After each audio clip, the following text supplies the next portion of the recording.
Hello, and welcome to Dishing Up Nutrition's Ask a Nutritionist podcast, brought to you by Nutritional Weight and Wellness. My name is Leah Kleinschrodt, and I'm a registered and licensed dietitian. And we're thrilled to be celebrating 20 years on air discussing the connection between what you eat and how you feel while sharing practical, real life solutions for healthier living through balanced nutrition.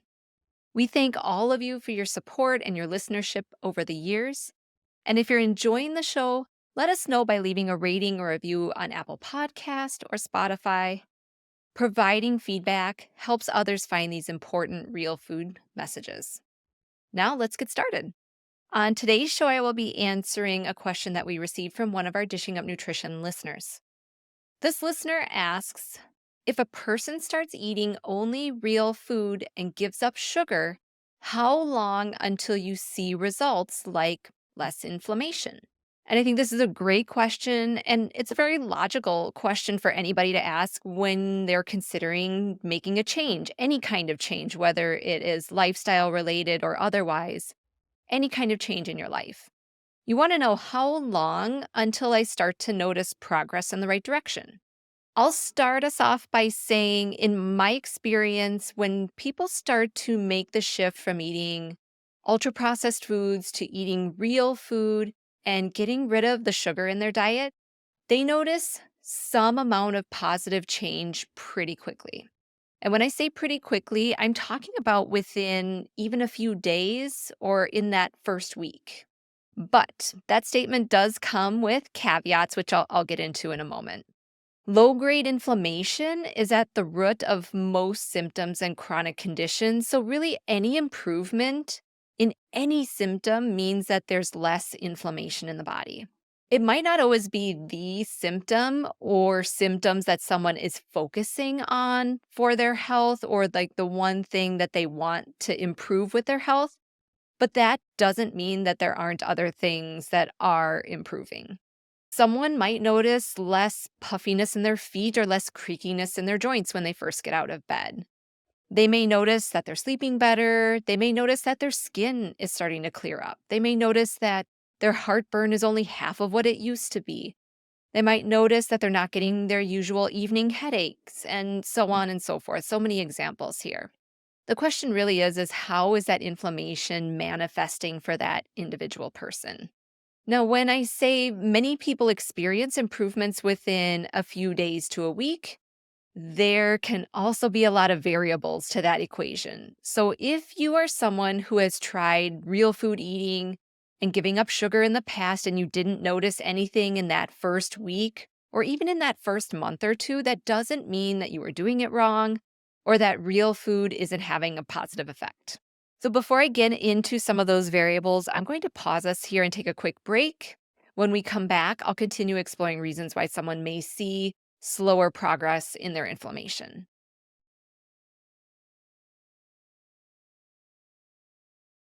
All right, we're back to Dishing Up Nutrition's Ask a Nutritionist.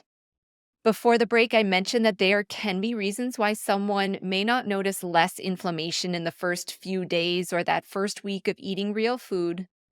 So let's start to dive into some of those. I would say it depends on where that person is starting from. Is this somebody who has been eating takeout meals 3 times a day for the last 15 years? Or are we talking about somebody who has been eating well 80% of the time and they're looking to just level up or improve on that last 20%? These are going to be two very different scenarios and probably two people coming in with different starting levels of inflammation. It'll depend on how quickly and how consistently someone is able to make some of those real food shifts and how quickly they're able to give up some of that sugar. I have clients who make a complete 180 with their eating habits and they plow forward with eating real food without ever looking back. And then I've also had clients who are only able to realistically make one or two small changes at a time. Neither approach is wrong. It just may take longer to see results if the changes along the way are just a little smaller in magnitude. And then it also depends on what else is going on with that person. Are they under an enormous amount of stress? Maybe they're a caregiver for a loved one. Maybe they're going through a divorce or a big move, or maybe they just have a lot on their plate with their job. Maybe there's someone who they're navigating a toxic relationship with a family member. Maybe they're getting exposure to chemicals in their workplace or in their living environment, or maybe they've had exposures for various reasons in the past. Maybe someone has a lot of gut healing that needs to take place before they can even really break down that real food efficiently and be able to absorb it well. Or maybe somebody might have a lingering infection that's aggravating the immune system and just keeping them in that more inflamed state.